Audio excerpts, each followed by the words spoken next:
How to make people like you. Want to know a secret? You don't need to be the loudest, the funniest, or the most popular person in the room to get people to like you. Nope.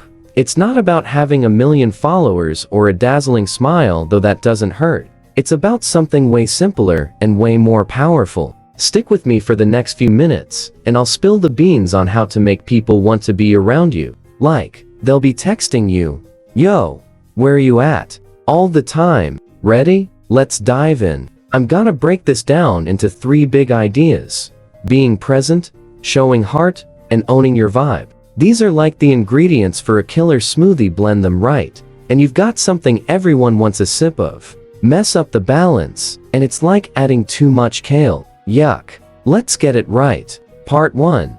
Being present. Actually show up for people. Picture this. It's 1890, and 2 guys are running for office in some fancy old country. One guy walks into a room, chest puffed out, acting like he's the king of the castle. Everyone's like, "Wow, he's intense." The other guy, he strolls in, looks people in the eye, and makes them feel like they're the king of the castle. Guess who wins? Yep, the second guy. Why? Because people don't care how awesome you are, they care how awesome you make them feel. That's what being present is all about. It's not about flexing your muscles or your brain. It's about making the person you're with feel like they matter. Here's how you do it. Chill out and be yourself. Okay, next part of being present. You gotta be comfy in your own skin. Ever notice how some people just own the room without trying? They're not posing or sucking in their stomach, they're just there. Relaxed. Real. That's what you're aiming for. If you're sitting there worrying about whether your hair looks weird, or if you're sitting right, you're not present. You're in your head. And guess what? People can tell. It's like you're sending out a vibe that says, "I'm not sure I belong here." And that makes them feel awkward too. So how do you chill out? Easy. Act like you're hanging with your best friend or your dog. If you feel like slouching a bit, slouch. If you want to laugh like a hyena, go for it. If you need to sneeze, don't hold it in like you're hiding a crime, let it rip. Okay, maybe cover your mouth. The point is, don't try to be perfect. Be you. When you're comfy, everyone else gets comfy too. It's like you're saying, "Hey, it's cool to be real here." And people love that. Listen like you mean it. You've probably heard, "Be a good listener," a million times, right? But let's keep it real, most of us stink at it. When someone's talking, we're usually half listening, half planning our next TikTok video in our heads. Or we're thinking, "Gotta say something smart, so they think I'm cool." Stop that. Right now. When someone's talking to you, just listen. Don't worry about what you're gonna say next. Don't try to one-up their story with, "Oh, you went to the beach? I went to Hawaii." Just soak in what they're saying. Nod if you feel like it. Smile if it's funny. But don't fake it. People can smell fake a mile away. You're probably thinking, "But how will they know I'm listening if I'm not doing a bunch of stuff?" Trust me, they'll feel it. It's like magic. When you really listen, the other person lights up. They'll talk more, laugh more, and suddenly, you're their favorite person. Why? Because you're giving them something rare, your full attention. In a world where everyone's glued to their phones, that's like handing out gold bars. Part 2. Showing heart. Be kind without being a doormat. Alright, now, let's talk about the second big idea, owning heart. This is about being warm, kind, and making people feel good just by being around you. But here's the catch: don't be too nice. Yeah, I said it. If you're bending over backward to please everyone, you're not being kind, you're being a pushover. And nobody's drawn to that. Let's break it down. Feel good about people. Here's a wild fact. Only about 7% of how we connect with people comes from the words we say. The other 93%? It's all about your vibe, your body language, your energy, the way you feel about the person you're talking to. Ever met someone who said all the right things, but just didn't click with you? That's because their vibe was off. Maybe they didn't really like you, or they were judging you. You could feel it, right? So when you're talking to someone, especially someone new, decide they're awesome. No, I'm not saying trust them with your bank account or your deepest secrets. Just assume they're a good person with cool stuff to offer. Look for something you like about them. Maybe they've got a great laugh, or they're super passionate about their job. Let yourself feel excited to talk to them. That good energy, it's contagious. They'll feel it, and they'll want to be around you more. Now, if you know someone's shady, that's different. You don't need to fake it with people you don't vibe with. But for most folks, give them the benefit of the doubt. It's like planting a seed. Your warmth grows into something that pulls people in. Be real and accept others. Last part of showing heart, be honest, but kind. If your buddy asks, "Do you like my new haircut?" and it looks like a lawnmower accident, don't lie and say, "It's amazing." That's not real. But don't be a jerk either. Say something like, "It's bold, but I think your old style suited you more." Honest, but not mean. They'll respect you for it. And while you're being real, accept people for who they are. If your friend's obsessed with collecting weird coins, don't roll your eyes or say, "That's dumb." Ask them about it.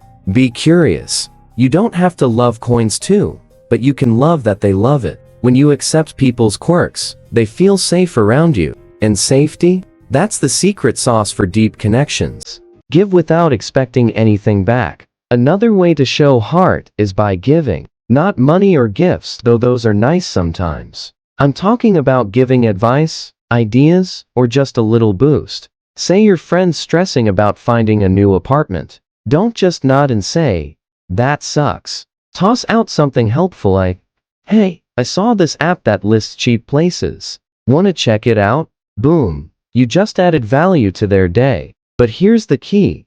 Don't shove your help down their throat. If they don't bite, let it go. Don't be like, "Did you try that app yet?"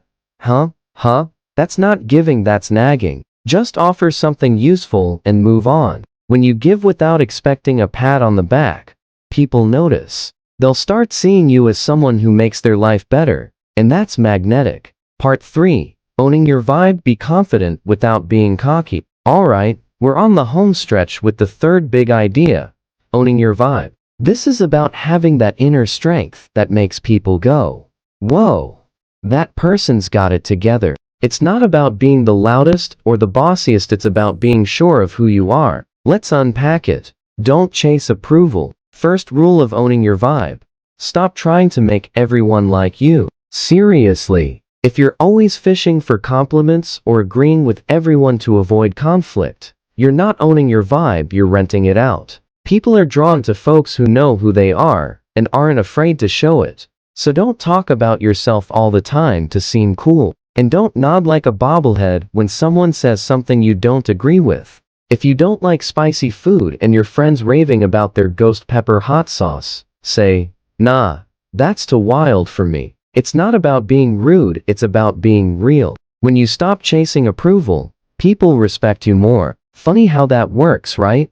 Stand up for yourself. Next up, don't be afraid to draw a line in the sand. If someone's pushing you to do something you're not cool with, like, say, if they're pressuring you to skip class or try something you're not into, just say, "Nope, I'm good." You don't need to lecture them or start a fight. Just stand firm. That quiet confidence, it's powerful. Same goes for calling out stuff that's not okay. If you're at a restaurant and your burger's colder than a polar bear's toenails, don't just eat it and grumble. Politely tell the server, "Hey, this isn't warm. Can you fix it?" You're not being a jerk, you're owning your space. People notice that kind of strength, and it makes them want to be around you. Move like you belong. Last part of owning your vibe. Carry yourself like you're at home. No matter where you are. You don't need to memorize a list of power poses or walk like you're in a movie montage. Just be comfy. If you're standing in a group, don't shrink into the corner or cross your arms like you're guarding a secret. Stand tall, let your arms hang loose, and take up space. Not like, "Get out of my way," but like, "I'm here, and I'm cool with it." Here's a trick. Pretend you're the host of whatever place you're in. If you're at a party, act like it's your party. Not by bossing people around, but by moving, talking, and smiling like you belong. That confidence will rub off on everyone else, and they'll gravitate towards you, bringing it all together. Alright, let's tie this up with a bow. To make people like you, you don't need to be a superhero or a comedian. Just blend these three things. Be present by listening and chilling out. Show heart by being kind and real. And own your vibe by standing confident in who you are. It's like a recipe for the best friendships, work buddies, or even that crush noticing you. Start small. Next time you're with someone, really listen to them. Be comfy. Throw in a kind word or a helpful tip. Say what you think, but don't be a jerk about it. And carry yourself like you're proud to be you. Do this a little every day, and you'll be second nature. Before you know it, people will be drawn to you like bees to honey. They won't just like you, they'll love you. So go out there, be your awesome self, and let the world see how great you are.